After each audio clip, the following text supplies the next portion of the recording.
Super सवाल के बिल्कुल नए एपिसोड में आप लोगों का बहुत-बहुत स्वागत है। तो सुपर सवाल में आज एक सवाल लेते हैं इस भाई का जिन्होंने ये पूछा है कि विलगैक्स ने जब एलियन फोर्स के लास्ट एपिसोड में अपनी पूरी आर्मी को ट्रांसफॉर्म करवा दिया था, तो क्या उसी तरीके से बेन भी सारे के सारे ह्यूमंस के डीएनए में अपना डीएनए डालकर उन सबको एलियंस में ट्रांसफॉर्म करवा सकता है?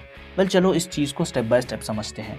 देखो विलगैक्स ने क्या बोला था ओमनिट्रिक्स लेते वक्त। विलगैक्स ने ये बताया था कि जितने भी उसके सिंथेसॉइड्स हैं, जितने भी उसके रोबोट्स हैं, उनका डीएनए पूरी तरीके से ब्लैंक है, वहाँ पर कोई भी डीएनए मौजूद नहीं है। तो अब ओमनिट्रिक्स का डीएनए उनके साथ कनेक्ट हो चुका है, तो अगर ओमनिट्रिक्स ट्रांसफॉर्मेशन करवाता है तो वो उसी डीएनए से इंस्पायर होकर एक एलियन में ट्रांसफॉर्म हो जाएंगे। अब आते हैं इंसानों पर।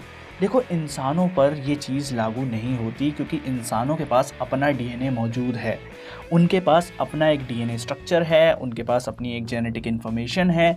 उस चीज़ को ट्रांसफॉर्म अगर आप करोगे तो आप लोगों को ओमनिट्रिक्स जैसी एक डिवाइस चाहिए होगी, या फिर आप लोगों को बहुत बड़े लेवल पर, पूरे अर्थ लेवल पर ओमनिट्रिक्स जो है उसकी पावर्स को बढ़ाना पड़ेगा। लेकिन ओमनिट्रिक्स जो है उसकी पावर्स लिमिटेड हो जाती हैं। अब यहाँ पर एक इंटरेस्टिंग चीज़ ये है कि ओमनिट्रिक्स की पावर से मान लो अगर आपने ह्यूमंस को एलियंस में ट्रांसफॉर्म कर भी दिया तो एक प्रॉब्लम यहाँ पर वापस आएगी।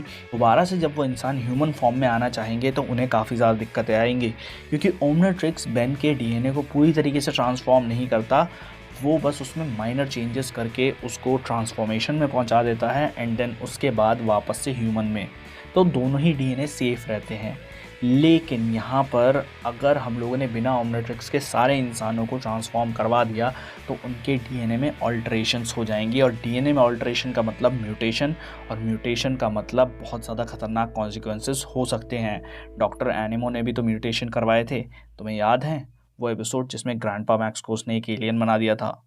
वेल कमेंट सेक्शन में बताओ तुम्हें ये थ्योरी कैसी लगी, एंड देन उसके बाद अपनी थ्योरीज भी कमेंट सेक्शन में बताओ।